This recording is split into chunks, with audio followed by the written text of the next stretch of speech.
Are you ready to listen to a podcast? Here comes the Playhouse Podcast, thanks to Bradshaw and Bryan Law Offices. Find, subscribe, and listen. Your go-to drinking game when you were a college age, Kat, you of course legal to drink, and then you had some games. What was your go-to game? If you could have one game, you're having a party and you were going to play any game, what would it have been? It was, our go-to was straight face, which was my favorite. Oh, how's that played? You sit around and you have 6 cups in front of you, and they're filled about a fourth of the way, like what you'd fill like for beer pong. Okay. So maybe, I don't know, almost a half. And then each person would have to go around, and the first person that would crack their straight face, like you have to say something super outlandish, and the first person to crack their straight face would have to drink. And so the sober people would obviously have all their cups still full. So I've seen your mom naked. No, because I know that's true. See, I made you laugh. Then, I love to stare at grandma butt cracks. Or Gotcha. My parent told me you hit on him. I've never I heard don't this know. before. Straight face. It's fun, and there's a game with it, like a deck of cards in case you need to go to, Gotcha. so you can use those. Flip cup upsets me. It's too fast paced. There's too much yelling. Some people are so good at it too. Like it's a disadvantage. It's like golfing with a pro golfer. Yeah. Oh my God. I was playing with this one kid, and it was when Sean Adults. was working here. Well, he was like, he was a adults. kid to me. He was 21. He was in college. 21 plus. But it was at their frat house, and he grabbed the solo cup, licked his hand from palm to middle fingertip, and then wiped it on the bottom. Like he was a professional. And I'm like, I'm out.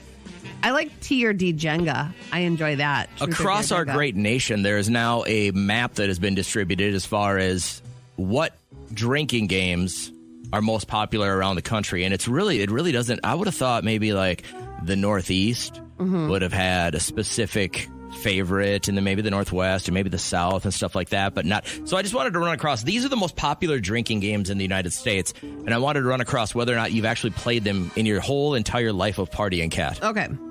Beer darts. No. You've never done dangerous. beer darts? I don't like darts. I don't have good aim. It's with metal tip darts. Everybody puts their beer down. Even worse. And you throw it, and if you pop their beer, they have to drink it. You've never played beer darts? No, that sounds horrible. You're such a lame person. Okay. How about beer die? Beer die? Yeah, beer die. That sounds even worse. Okay. Beer pong, you've obviously played. Yes. Beersby. It's a Frisbee beer game where you got to knock over you put the beer on the Frisbee, top. so. You've never played Beersby either? No. So you've got a pedestal, and you put your beer on there, and if they knock your beer off, you got to pick it up and drink it. Oh, no, but I've played the what's the can thing? Can with the jam? Frisbee. Yeah, That's I've one of these played on that. here, too. You've played beer bocce? No. Cornhole, you've obviously played, right? Yes. Dizzy bat? No. I'm very susceptible to vertigo, so I can't do that. Drunk Jenga? Yeah, that's what I said I love. Truth or Dare Jenga, though, where it's all written on the Jenga cube. Those are fun. You've said you've played Flip Cup, Can Jam. How about King's Cup? Oh, I don't know what that is. I think this is a card game. Somebody's going to have to help me with this. And also, what is Portuguese horseshoes? Bend over. Is that is that what we call Polish horseshoes? You've ever played that, right? That's Polish golf. Polish golf, is that with the washers? That's what. Well, yeah, washers or the really heavy balls that eat at both ends, and then you throw them in the ladder, and then you try to get the That's not first. Polish the top. horseshoes.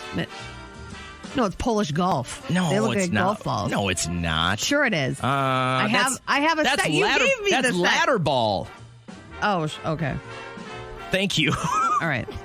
And I back down. Finally, True American. I don't know if I've ever played. So I'm looking at all of these, and the only two that I think I haven't played is King's Cup and True American. Again, those are the biggest drinking games across our country, and the reason I bring it up today is because so many collegiate classes are getting back on campus today. Yeah. And obviously, these are things that our college-bound listeners are going to need to know about. So can anybody help me with, number one, what is King's Cup? And number two, what is True American? Those are the ones I'm struggling with right now. If you've played either of them and you consider yourself an expert, will you please call? Let's begin now. Let's go Monday. How's Kat feeling? I'm fine. How was the fair? First off, I walk in here this morning. Coffee everywhere. Tell everybody what happened. How do you start the week with spilling coffee all over the place? I don't know, but I feel like we can only go up from here. When it starts like that, then things can only get better. So I'm going to look at it like that. But yeah, I had my iced coffee, just sitting right here. And then I don't know what happens. Like sometimes your like body jerks for no reason and dumped it all over me. But yeah, it was a weird weekend. Went to the fair on Friday. Okay. Liam and I did all the fair stuff. Went on the Sky Glider, the Ye Old Mill, which he had never gone on. Oh, yeah. And so I was telling him, they were announcing like what it was. Like, have fun in there. It's the Tunnel of Love. And he looks back at me like, what are you taking me on? I said, well, obviously it's not applying to us, but we did the Sweet Martha's cookies, corn dogs. We had garlic cheese bread from Eddie's Spaghetti. So that was pretty good. And then he had like a terrible allergic reaction. He spent the night at my mom's, 3 a.m., had to meet her at Dairy Queen in Elk River because he was like really bad off. This is 3 a.m. the day after the fair? Yeah. So the next morning she calls me, and no one wants to get a call when your kid's somewhere else at 3 a.m. What do you think it was? We went and saw my brother, and they have dogs. And I think maybe it was that and the fair and just a mix of things. I was like, am I going to have to bring him to the ER? And then got him home in the shower, medicine, and he went right to bed, and then he was fine. I'm like, you ruined my weekend. That's scary. Yeah, so we did that and got a lot of organization stuff done, cleaning, watched the Manti Te'o story. Have you watched that? Yeah. Oh, my God. Well, I followed this guy when he was in college even. I remember watching him and just going, holy cow, this guy is a beast on the field. Yeah. I didn't know everything that was going on behind the scenes. What a sweet guy, though. Like, this happened to him, and people were so awful to him, and he's so sweet and, like, godly, and shame on that guy. Shame on that guy for doing that, you know? And that was guy, it. and that hit the press so hard, so fast when it happened, too. And they had the clip from Dr. Phil where he's like, listen, you know, I talked to my FBI people, and they said there's no way that you could make a voice like that. And they had him crouch down, and he did the voice like of the girl on the phone. I'm like, this guy is crazy. So that was my weekend. Yours?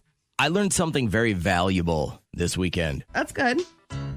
When your 18-year-old daughter is being moved into college, to lighten the mood, don't walk through the bookstore and when there's probably 400 young women in there that she's hoping to befriend, and hold up a bottle of Pepto and go, Reagan, is this what you needed for your diarrhea?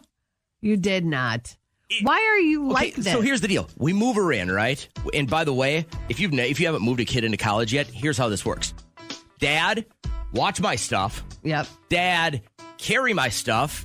Dad, put all my stuff in my room, except for the stuff that needs to get built. Then take it out into the dimly lit hallway and build it. And then after that, you've served your purpose. So at that point, so here's what I did. I took a couple of mental pictures. One of them was myself, and as I looked down the hallway, both ways, just dads putting together little things out in the hallway. But you're not alone. Right? I'm not alone. Then I took another mental picture about 45 minutes later. Just dads standing in the hallway because you had served your purpose. Yeah. They had used you and you were done. And so you were just supposed to stand there because at that point, all the women are in the room organizing things, hanging banners and lights and putting clothes away and stuff like that. So we're just standing there, right? So what had happened is my daughter was very excited to meet her roommate and everything was going well. And then she didn't know what to do. Yeah. So she got a little rammy and she got a little 18-year-old girly-ish. Yeah. And so I tried to lighten the mood by going, Reagan, this is what you needed for the diarrhea?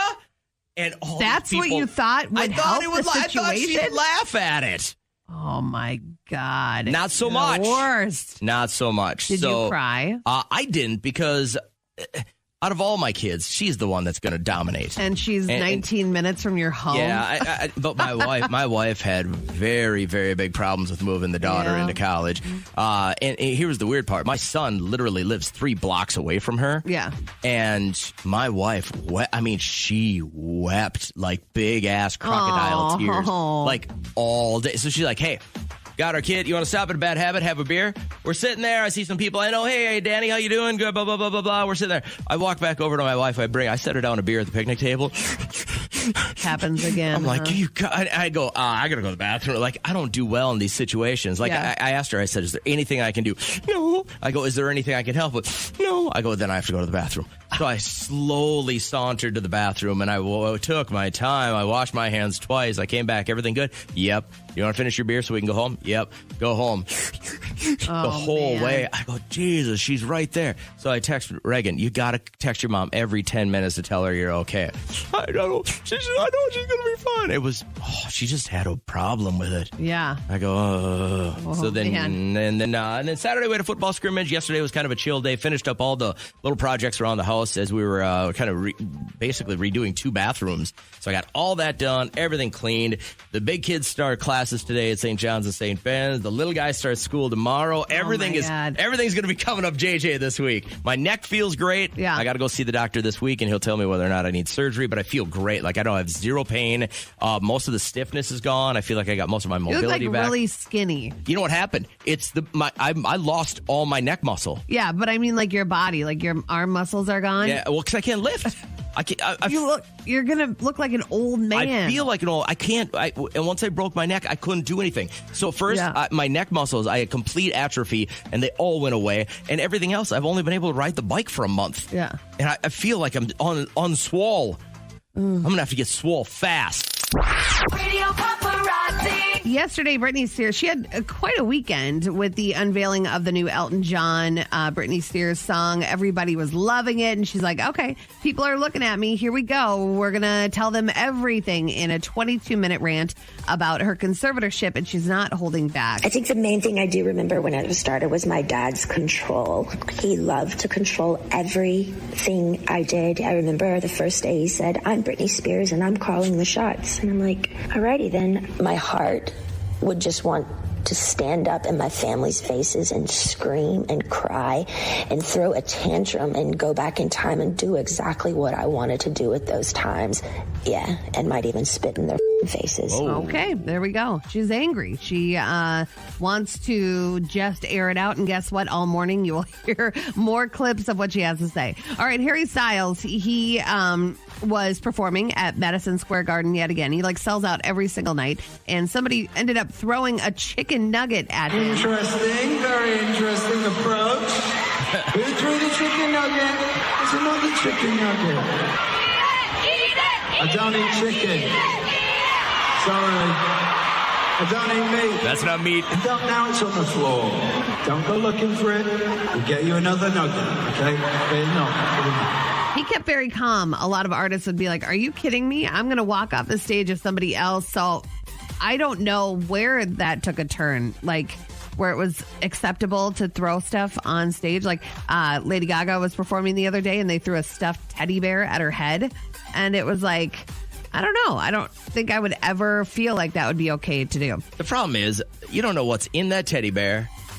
You know, next thing it's a brick or a grenade. You know what I mean? That's so odd to me. Shia LaBeouf addressing the abuse allegations, and they've surfaced over the past 2 years. One of the people that really blew the whistle on it was FKA Twigs, his last girlfriend, saying that he was very abusive, and he's not saying no. I hurt that woman. And in the process of doing that, I hurt many other people.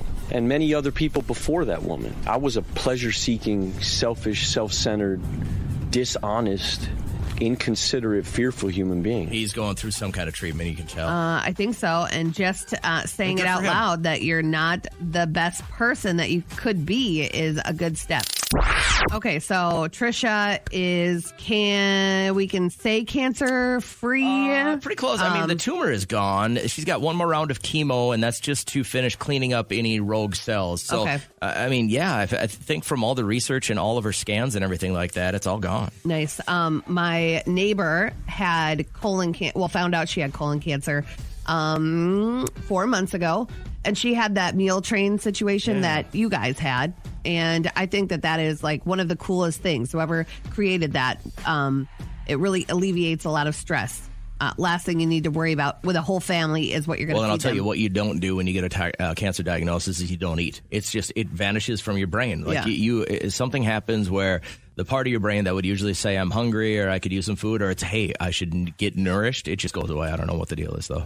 So she was talking to Derek, and Derek comes inside. He's like, wow, you will not believe the drama that someone started with her. When someone has cancer, you don't start drama with people that have cancer. So she was given a casserole, and her husband didn't get the memo that you wash it before you bring it back, the casserole He dish. gave back a dirty dish? He gave back a dirty dish. But the thing is, instead of just Well, yeah. You not just bringing it up, clean it. this person who was a relative, divorced one of his relatives, but was nice enough to bring over food, started this conversation on Facebook very vaguely. Oh, like, it's hypothetically, pretty if backhanded. somebody brings back a casserole dish and doesn't wash it, what should be my next step? Your next step is to just shut up about it. Just like, wash it. You don't do it. Just wash it. Put it in the washer. He forgot. He didn't do it. He just brought it back to you. What are you going to do? What would be your next step? You wash it, right? And you don't bring it up? Yeah, you throw it in your own dishwasher, dummy. Yeah. I just could not believe that was even something that they are faced with right now, having to deal with that drama on Facebook or on social media. And everybody knows who this woman is talking about because she was vague, but not vague. What is it called? Vague booking? There's a term for this Yes. now? And- I thought it was just being a dummy. No, my cousin Lisa invented it basically. She'll do all these hypotheticals, but say your name rhymes with schmat, but she's talking about me, Kat, So I want to not know, Matt. what would you do in this situation if you were my neighbor and you're dealing with colon cancer? You probably don't deal with this at all. You probably just flush it. You know what I mean? You move on because your energy is towards healing. Yeah, because she was so mad and she didn't know what the next step would be. She loves Derek. She tells Derek everything. So I want to know what should be her next step? How do you handle somebody like that is posting all about you on social media? These people walk into, this is in New York City, right? Yeah. A Lululemon store. Minutes later, and by the way, a lot of places you walk into, there's an armed security guard right at the door. And there's this guy standing in a full security outfit, just standing there, minding his own business. Yeah. Off in space camp. These people end up going in. A couple minutes later, walk out with $30,000 worth of Lululemon stuff, and this guy doesn't bat an eye. I think as someone that is not a thief and does not want to continue to pay extra money for goods because of people having sticky fingers, I am appalled at the fact that they are okay with him not doing anything. So he's a security guard. He's unarmed, by the way. He's someone's uncle is probably the thing.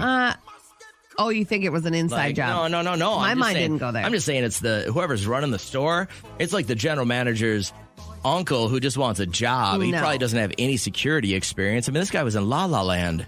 In Lululemon. But yeah, the $30,000, they walk in and just take it like it's theirs. It's like the videos that are from Ulta where these people go in and just put their arm on the shelf and put everything into a bag and steal just thousands and thousands of dollars in perfume and makeup and stuff like that. They're But not canning this guy at all. He watched them walk out with $30,000 and they're like, whatever. they are actually saying you did exactly what we would want you to do, and that is to just stand there because we don't know what the next move of these thieves would be. We don't want you to get hurt. We don't want, but he doesn't make any attempt. He stands there with his hands behind his He's back. got no idea they're stealing $30,000 worth of stuff. Are you kidding me? I mean, you'd have to be completely blind to not see what is happening. Walk out with a huge. There's a Seinfeld episode of this where George notices the security guard has to stand all the time and he wants to Yeah. get him a chair. He's like, wouldn't you be more comfortable Yeah, if you I had a saw that. chair? And then the guy ends up falling asleep and somebody robs a blind. Yeah. I can't believe that their instant response was good. He did what we would want. We don't want them to get hurt as employees of the store. Let these people take all this money. We'll recoup it in some way. But Here's what I want to know. Is this normal? Is anybody work security that's listening right now? Maybe you work security. Maybe one of your loved ones works security. Are you told to not tackle these people? yeah. This seems odd to me, right? It wasn't just one or two people. It was 6 people that walk in. It was completely planned. They go about their different directions and grab as much as they can and walk away. Do you remember last summer when Derek and I and Leah, we were walking into the mall and this guy rounds the corner by Justice and he has this stack of jeans. Okay. So if you buy jeans at American Eagle, They you're put going to it get in a bag, bag. right? Yeah. This guy has a stack of jeans and he's walking fast. And I notice he like glances back, and then this couple is walking behind him who noticed that he stole all these jeans. Derek takes off on foot, runs this after the guy down. His getaway car was waiting outside in the Shut parking up. lot, and Liam's going, go, Dad, get him. Derek is on foot, booking it through the parking lot, and this guy, they almost leave without him. Like they were going to just say, sorry, you're on your own. Can I make it just one guess here as to what the getaway car had as a feature? Sure. Tell me it had one of those big wings or one of those big mufflers. No and no. No, It was what? it was a Ford Escape, and it took off. Buddy, And all Escape. the doors. Oh yeah, all the doors were open because this guy was trying to get in, and they were not slowing down for him. He was like running, and he lost a couple of jeans on the ground. And I just said that's crazy to walk in broad daylight. It wasn't even the evening or anything like that. It was just No mask, no. I'm just gonna walk in and steal all these jeans for what? And then you go to jail. But what's your first thought that this guy that was working security was told don't do anything about it? What is he there for then? It's obviously not. for? My dad always used to say, "It'll stop the honest crooks." Yeah. Like a car door lock will stop an honest thief, but a real thief is going to steal your car if they want to. I'd love to hear from Felicia. She worked for Super Bowl 52, and training was amazing as far as security. Jen, I'd love to hear about your mom's job at JCPenney, what they did for that. I need to know why stores are okay with this. The one mall job I had when I was in college was at like a high-end games place. Like we sold everything from Monopoly to like hacky sacks, but we also sold really high-end chess sets, like $1,000 chess sets. Mm-hmm. And we were told that if we found somebody that was stealing, and even if we ran them down and tackled them, it was $100. If we busted a shoplifter, our owner would give us $100. If it got to the point where we could bust them, get security there, and press charges, it was $100 for us. You had incentive to risk your life. I would stand at the door all the time, and I would eyeball the hell out of anybody that was 35 and under. Yeah. And most of the time, they'll have a tell. They'll look at you, and they'll just say, have a good day on the way out if you eyeball them. Sure. But the people that have something to hide, man, they look down right away. So what do you do in a situation like this? If you're working security, are you trained to, like, just let them go? In a world where people are being now told to don't be a hero, and the reason we're talking about this is the video that's going viral from Lululemon retail store in New York City. These couple of people walk in. There's a security guard right at the door, right? He's got the uniform on and everything. They walk in. 5 minutes later, they walk out. $30,000 worth of stuff. This guy doesn't blink an eye. Lululemon says, your punishment is nothing. Yeah.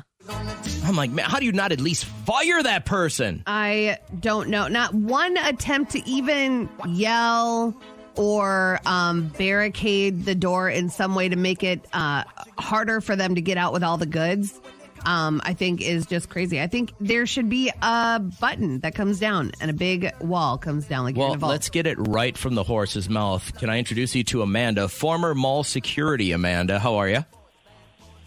I'm doing great. Good. Would you be able to whip out your billy club and beat somebody that was shoplifting in the mall you used to work at?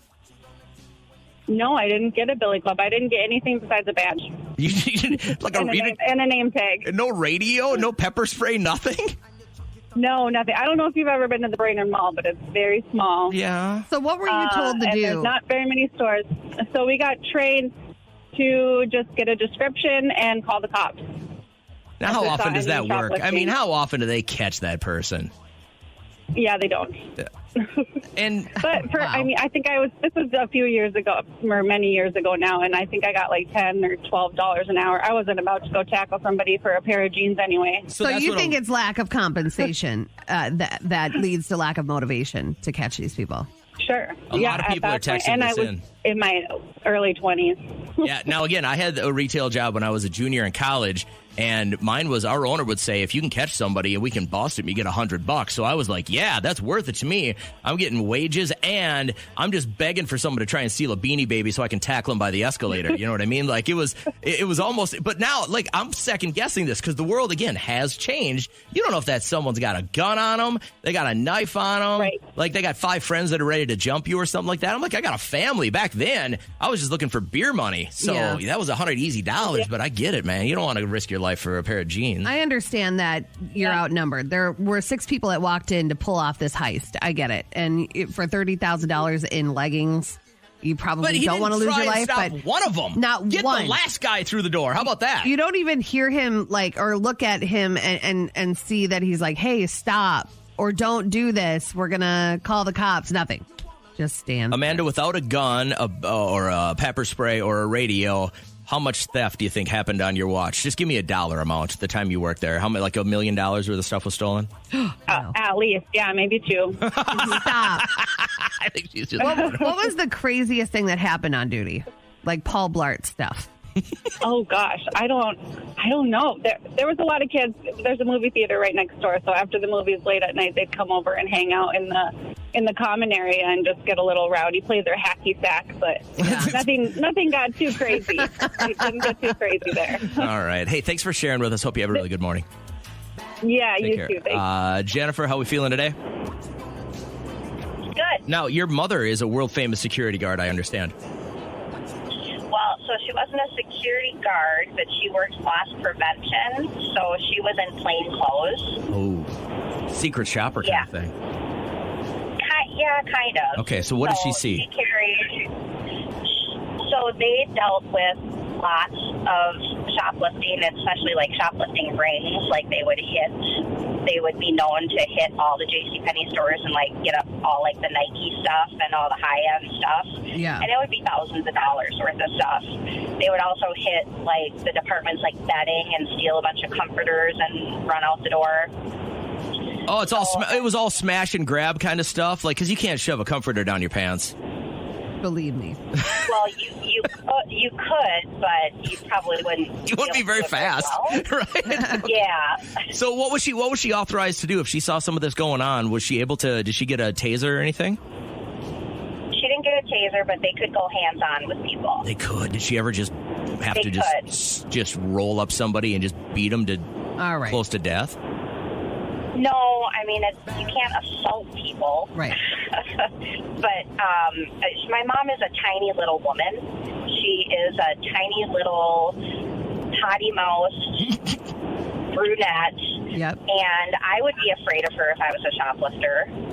And she has jumped on people's backs that are like 300 pounds out in the parking lot. Like, we have seen video of her after the fact, and yeah, it's wild. I mean, but this was a very different time. This was a long time ago, like when I was in middle school and high school, so things have changed now. And but they had handcuffs and everything. Now, if you tackle somebody and they get hurt, let's say they chip their teeth, you get sued. Isn't that crazy?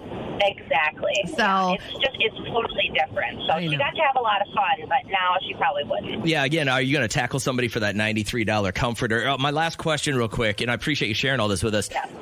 You said this was when you were in middle and high school. Did you ever get, like, was this a thing? Did people tease you about your mom being the security guard at JCPenney's? No, they thought it was really cool. Yeah. Right, so she got to beat up and handcuff 300-pound guys. Yeah, because, and I mean, like, her job was cool. Like, they had, like, a hidden, like, security wall inside of the store that they could spy on shoplifters through, and they had all the cameras, so they did watch, like, employee thefts, like, internal thefts, people stealing from the cash register and stuff, so. Yeah. Now, do you think that if your mom would have done a better job, most of the JCPenney's wouldn't be out of business by now? I don't think she could have single-handedly. Don't give her that much credit. What's trending? What's trending? If you were one of the people that said, oh, the concept of going to a movie theater is so dead, guess what, JJ? You are wrong. They actually have seen an oversurge of people going and experiencing movies on the big screen. Very surprised by this. So Saturday, September 3rd, we are getting a break with the price. So it's been dubbed National Cinema Day. On the 3rd, over 3,000 participating theaters. So call the one local to you. They're only going to charge you $3 per ticket to see any movie at any time of day. So this Saturday, that is $3, awesome. any movie. Yeah. Good little date night. and Right on. take the whole family because I know how expensive it can get. And so there you go. It's also pretty smart on their part because I'm sure not a lot of people are seeing that everybody's trying to squeeze in the last weekend of summer over Labor Day. Yep. So on Saturday, a Motley Crue concert was happening in L.A. Remember last week how Tommy Lee opened up and said that he went on this big binge and he ended up putting a photo out there of his you-know-what. He decided to pull out his wiener at the concert. A couple of weeks ago, as I got all drunk, took a bunch of pictures of my they took them down from Instagram. Do you guys want to see my wiener? There it is. Why are they laughing? That's his Why are they dachshund. laughing? It was his wiener dog. So he pulled it out of his pants. Poor dog had been in there the whole show. Can you imagine? And finally, Sony raising the price for PS5s, the game consoles, because they are in short supply again because of the chip shortage. So if that was on somebody's wish list for the holidays, You got to get them now for Christmas, guys. absolutely order them now, or just say you're going to have to wait because they are far too expensive. And that is all what's trending. So my mom's a teacher, and I actually had this conversation with her not too long ago that she was talking about, some students, they will just like right when class starts, raise their hand and say, I have to go to the bathroom. They have a good 6 minutes in between classes to go to the bathroom or to grab their stuff and get ready for learning. And I said, why don't you just say no? She goes, I really don't care. If they leave right away and takes forever and they just walk around the halls, I don't care, because when it comes time for grades and they're falling behind, it's their responsibility. And so this teacher, he has decided to start implementing this next year. They're the 9 R's of using the bathroom. Where does he think he's going? When you gotta go, you gotta go. All right, so one of the R's is relinquishing your phone. So leave your phone on your desk or in your. You can't just you're sit not there. going to use your. Because you would use your phone in the bathroom. But so you're how gonna do you go quicker poop now. without your phone? Yeah. That's some old school stuff right That's there. impossible. Okay. The next one, requesting permission. Okay. So you need to do that politely. Returning within 8 minutes is another one. And then he goes on to 6 more R's. But he said that last year, using the restroom was one of his biggest pains because so many kids would just leave. And he can't let more than one go, and one would take forever, and then another kid is about to pee his pants, and so he'd have to wait. And he just said it's always been a problem. So we're going to go with these restroom procedures and see if it works this year. But what's one thing that you would change about your kids' school? Is there anything like all 3 of them? They've gone through the school. Yeah, my system. older 2 went to public school, and theirs was I don't know. I would like to see, and this is me being an old man now, I would like to see more life skills taught. Like teach them about getting your crap together and understanding how your finances work. Like, you're going to have to pay a mortgage and electric bill and your cable bill or your Wi-Fi bill, whatever the deal is. Like, you got all these. My son is going to be 15 here next month. Yeah. And he really, truly believes that the only expense my wife and I have is when we have to go grocery shopping.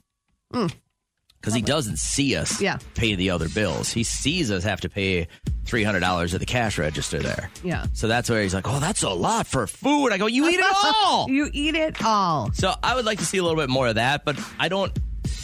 There are things that now that you become an adult, you're like, that was stupid. I understand you want me to have a broad-based education, but I didn't need to sit in poetry class. So with his private school education, do they get real babies to take care of, or is it an egg or flour? I don't think they do it at all. They don't teach them what it's like to have a real baby by giving them flour? I don't know. He's not that old. I don't know. That's a good question. No, he is that old. I had it in 7th grade. 7th grade was when we had to do it. He'll be a freshman this year. He's never had to carry around an egg or a bag of flour or anything like that. Maybe just left it in its locker. It might not. You know what? Since it's a Catholic-based school, that might not be a thing. Oh, good point. That might not be a thing. I don't know. Oh, okay. Well, I would feel like they'd want to focus on it more than ever. He seems happy there. His grades are good, better than they were when he was in public school. Yeah. And I trust that these people are looking out for his best interests, so I don't really have too many opinions about it. How about you? I would say, well, I'm going to read Lisa's. Lisa says, I would love stricter rules on kids that are a distraction in class. My daughter said daily so much time was spent calming down. Yeah, my daughter said the student. same thing, too, about when she was in high school last year. It was just a ton of time spent on it. Fights would break out, and it would take half a class. Yeah. And I was That's like, crazy. really? Like, the teachers, listen, you're coming out of college not prepared to be a boxing referee. Right. Like, that's not the job. The job is to educate, not to be, security. I know. I hate that they're coming out of college having to do that. Yeah, I would say that. But the one thing that always gets me every year is how much time they don't have to eat.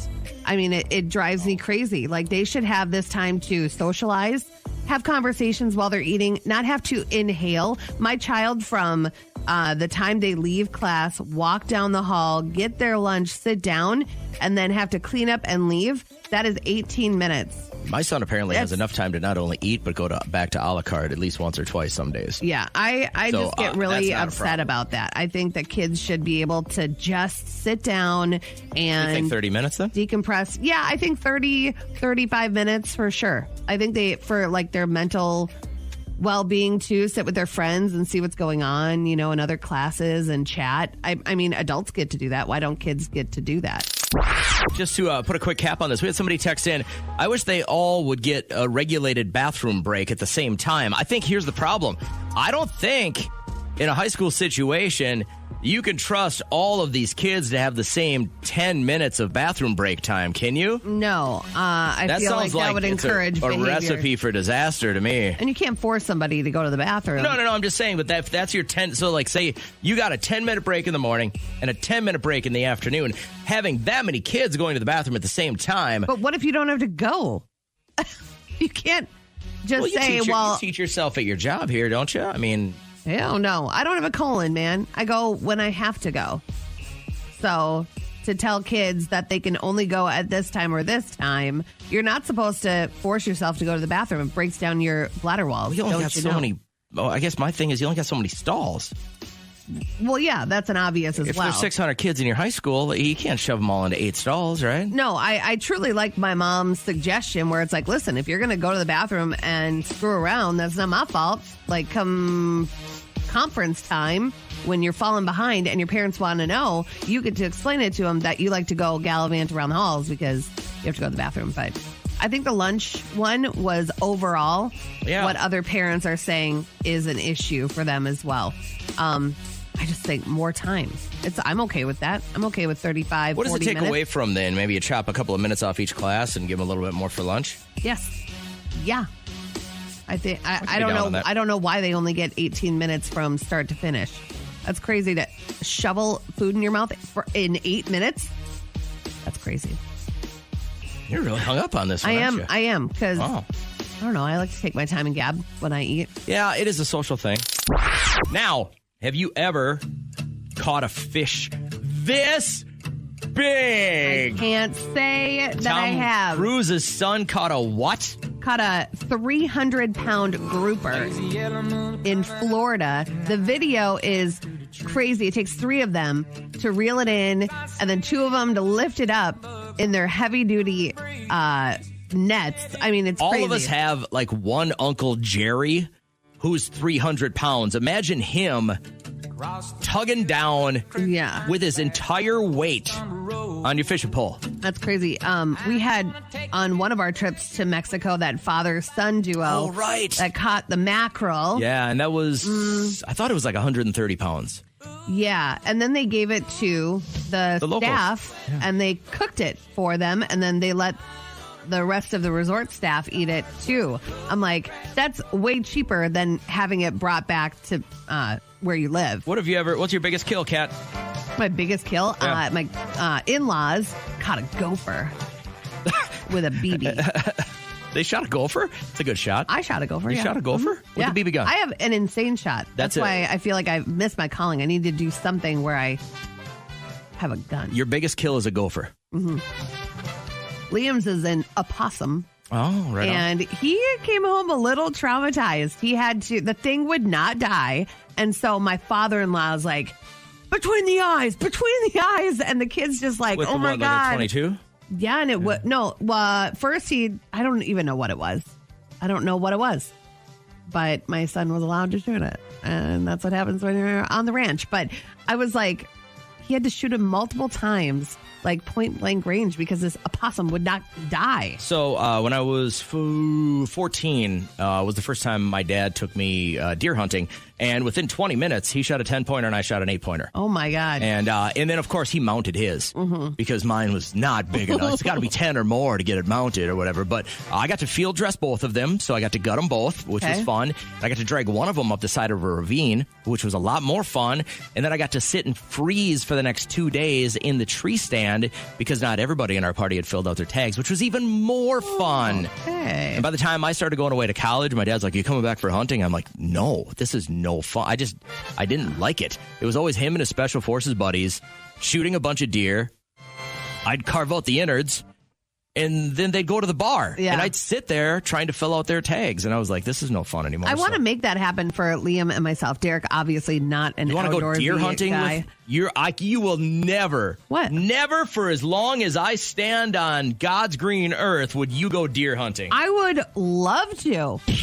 But I don't even know where to start. I have to get like a license, right? And then I have to get a gun, right? Well, before you do any of this, you need to go through a firearm safety class. I understand. I've gone to Tactical Advantage before. I know what it takes to get one. I'm talking a rifle safety class. I shot an assault rifle, by the way. That was what he trained me on. It's a little different in the woods. Listen, your lack of faith in my ability to go hunting is sad. You walking in the woods with firearms would make me never want to go near the woods again. I'm that scared. And for your son. Why? I would be more safe than I would be if I were by myself, if I had my child with. But I would love to make that happen. Your kid is not going to go hunting. Of course he would. He is just like me. He would love to do that. He will not be up at 4 a.m. and hanging your clothes outside for days and not showering. Yes, he would. I'm telling you. It's not fun. There's too much. It's so hard for a kid. He didn't get that side of Derek. He got my adventurous side, my shooting side. I would love to make that happen. So I got to do that and get him baptized. Those are two things on my list of things to make happen for my child. Listen, before he goes in the woods with you, I suggest you get him baptized first. What does that mean? That's horrible. I would think that going hunting, deer hunting with you would be one of the most traumatic events in a human's existence. Oh my God, you're so dramatic. I literally can't with you. I feel like I've experienced a lot of life and a lot of bad things in life, and none of them would compare to a weekend of deer hunting with you. I'd probably shoot a 10 instead of a wimpy 8 like yourself. Hi, Holly. How are you? Hello. Hi. Sorry. Yes. Sorry. Are we bothering you? No, never. No, never. Okay, so we were talking about Tom Cruise's son caught like a 300-pound grouper, and Holly says, hey, hold my beer. You got to hear what my mom did. Tell everybody what your mom did. My mom's an over-the-road trucker, so I literally grew up in the back of a semi. And so we were down in Florida, I want to say, and she kind of killed a 500-pound crocodile. And then, we got to eat it because, we had the people come out. They were like, well, it's a decent kill, and if you guys want to keep it, you can. Yeah. I'm like, okay. So help me understand this. Y'all are just going down the road, minding your own damn business, and she jumps out of the truck to shoot a crocodile between the eyes? Or she hit it. She hit it with her semi. Hit it with a semi. Oh, the croc was going across the road. And you stop, and back there is a 500-pound crocodile. Yep. How'd you know it wasn't an alligator? By the teeth. When the police and everyone came out, because like they're endangered species down there, so like you get in big trouble if you don't report it. Well, I thought it was because it didn't say "see you later." God, yeah. No. When they came out, they were like, "No, this is a crocodile," and they waited and everything. And so they do. You wrap it up in a bunch of wet sheet back of the truck. Oh no, the cops, the people came to do the road cleanup, and they were like, well, where do you want it sent? And we're like, we don't know. We're not from here. We're from Minnesota. Yeah. But they were like, well, there's this local such and such. I can take care of it. We're like, okay, send it there. So they butchered it up and you got to keep some of the meat? Yeah. How did it taste? It was good. Yeah. I think you need... Especially out of the tail. It was tender out of the tail. Like, it was so good. Yeah, we were at the state fair. I was trying to get Liam to eat some gator. And he's like, no, I'll settle for some garlic bread. I was like, no, it tastes just like chicken. It truly does. I've had it. Fun. Yeah, I've had it before. It's delicious. Oh, great story. Anything else that Mom's killed in the truck that we should know about? I can't tell you. Okay. You know, there is that missing person from somewhere. All right, stop. We did not hear that. All we right, gotta go. thanks, Holly. Have a good morning. The Playhouse Podcast is made possible thanks to Bradshaw and Bryan Law Offices. Catch the live show weekdays from 5:30 to 9 on 104.7 KCLD. Now, share this with a friend.